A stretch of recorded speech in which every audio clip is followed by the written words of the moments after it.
Good evening. It is Tuesday, October 8th, 2013. This is your Island Blader speaking. Here's what's happening. Wow. Wow. Wow. Another game of there can be miracles when you believe. And had the Jets lost this game yesterday, oh my goodness. I don't know what to feel. Wow. What a game. In a game where nobody, pretty much 95% of Jets Nation said this team was not going to go into Atlanta and beat them. Well, all of that 95% or so, we were wrong. Unbelievable performance last night by the Jets. Now, I know it came to a last-second field goal to finish off the Falcons yesterday, but you know what though? Honestly, this was probably the best game the Jets as a whole have performed in 5 games this season. I mean, the offense was there, the defense was there, the special teams was there.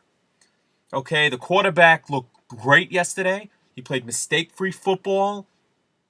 You know, he came up big in situations. He threw for what was it? 2 touchdowns he threw for yesterday.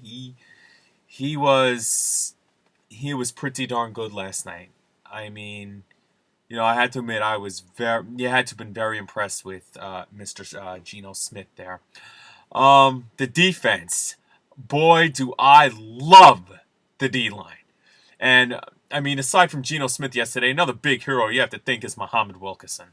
I mean, wow.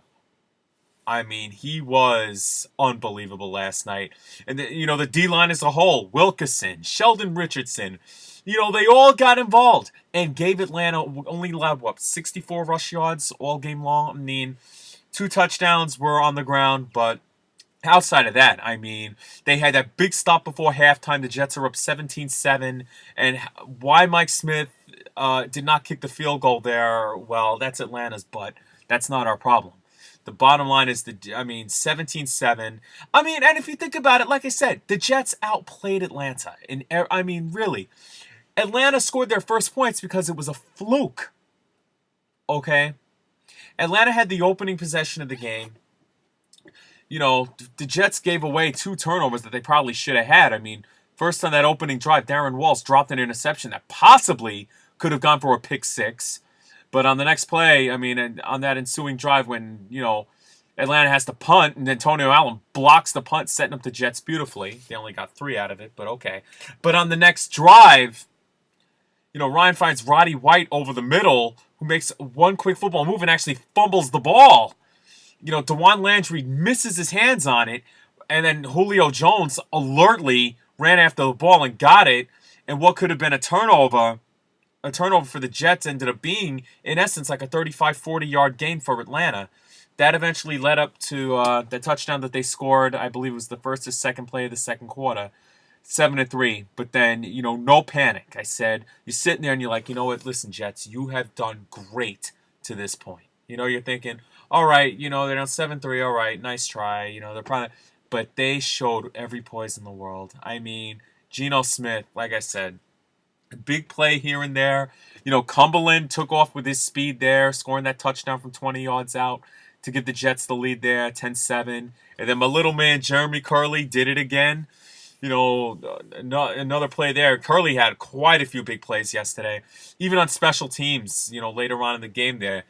Getting a nice little return there, tack on 15 yards because he was taken down by the horse collar. I mean, Curley looked good yesterday. Like I said, everybody chipped into this win yesterday. Well, like I said, everybody chipped in some way, shape, or form. I mean, forget the fact, okay, that they did give up 28 points, but I mean, in reality, though, I mean, I was so proud of this effort.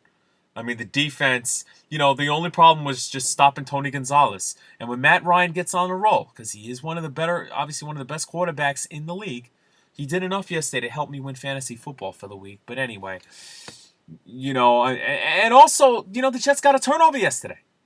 Something they hadn't done since the first game. Muhammad Wilkerson strip sacked Matt Ryan there in I think it was late in the third quarter. That was a big play there. The Jets only got 3 points out of it, but still, like I said, Wilkerson, best player, aside from Geno.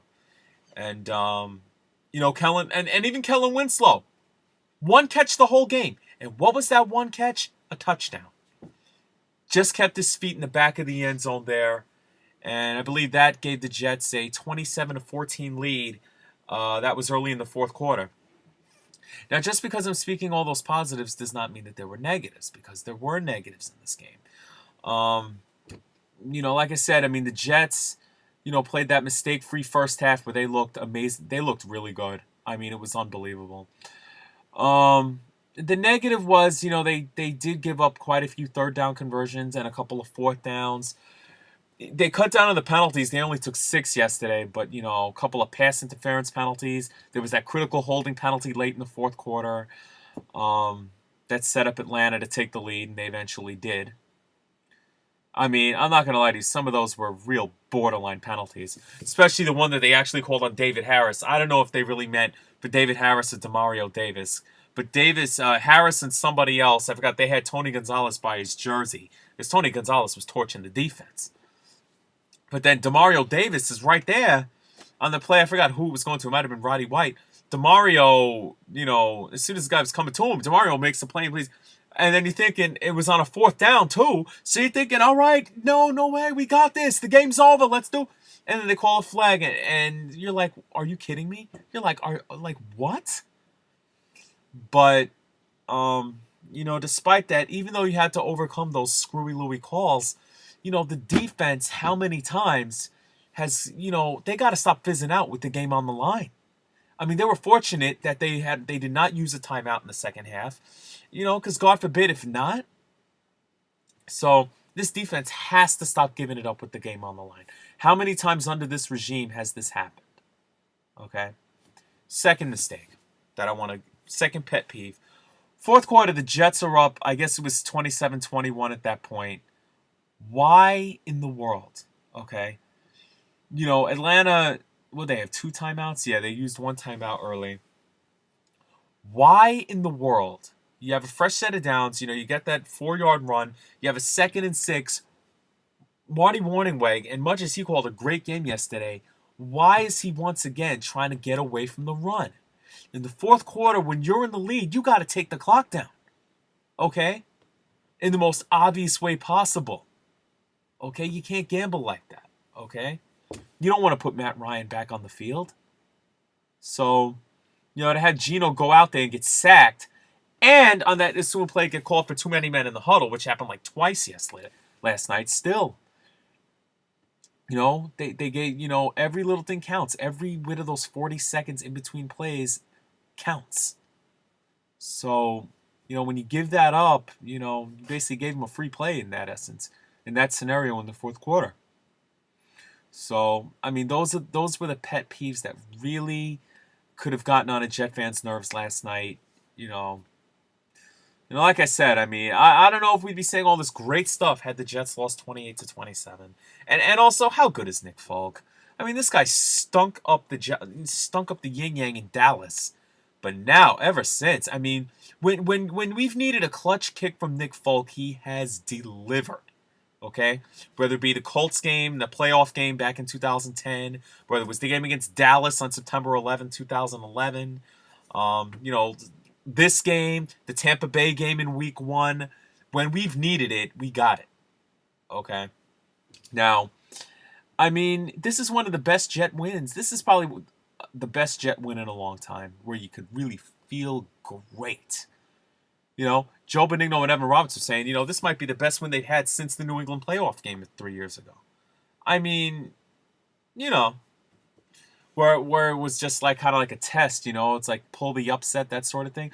I know the Falcons were 1-3 coming into the game last night, but honestly, this was an upset. This was an upset. And the Falcons seriously have issues now. I mean, Roddy White's been hurt. I found out word today Julio Jones might be out for the year with a foot injury. I remember seeing him limping off on the sidelines late in the game. I remember that. But this was an upset. Like I said, nobody gave the Jets a chance to win this game.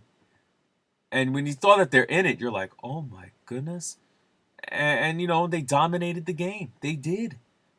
That secondary still is a little suspect. But you know what, though? Listen, like I said, the whole team chipped in. Stephen Hill, who had nothing until the final drive of the game. Clyde Gates, you know, came up with a big play. You know, in that final drive. I mean, it was great. They all chipped in some way, shape, or form. Cromartie sticking Julio Jones. I know Julio Jones had 8 catches for 99 yards, but he never found the end zone. And, he was close, but, again, the defense. Excuse me. Oh, that was rude. Sorry. The defense, were coming up huge, albeit that fourth quarter. They made the plays. And you know what? There are people out there that have been saying, fire Rex, blah, blah, blah. You know what? These players have shown. And even late last year, with all the tumultuous crap that went on last year, these guys want to play for Rex Ryan. They want to play for him. And even though some people, he gets the scrutiny of he's too much of a player-friendly coach and blah, blah, blah, his players play for him. And they played for him yesterday. They did. Okay. And now the Jets are 3-2 and getting ready for Pittsburgh. Now the disadvantage about this is Pittsburgh had a bye week this week. So after playing in London the previous week. And the Jets are on, a short week. So it could be an advantage, it could be a disadvantage. But you know what though? If Pittsburgh at 0-4 is really like this bad a football team, I mean they're leading, who's their number one receiver? Emmanuel Sanders? And Jericho Cotchery. He's had a very quiet last couple of years. You never know. It'd be nice to see my man Jay Koch again on Sunday, but you know what though? I mean, what do you say? I mean, listen, we're 3-2. I mean, the whole scrutiny with Geno is gone for at least this week anyway in some camps. But you know what though? You gotta be proud. I'm sure we all should have woken up this morning and been so proud of this football team. It's like, you know what? They might have to be the world beaters. They might have to play the us against the world mentality. Because, again, they had them ranked so low to do this year, and they're 3-2. They got technically the third best record in the league. So, hey, and they're better than all of the NFC East, right? Anyway. With that said, Jets, Jets. You got to be happy. Pleased with the effort all around, all 53 guys. You got to be impressed. Anyway, with that said, I'm at 12:45 here. Wow. All right.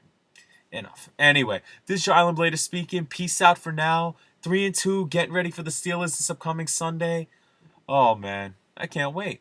Anyway, deuces.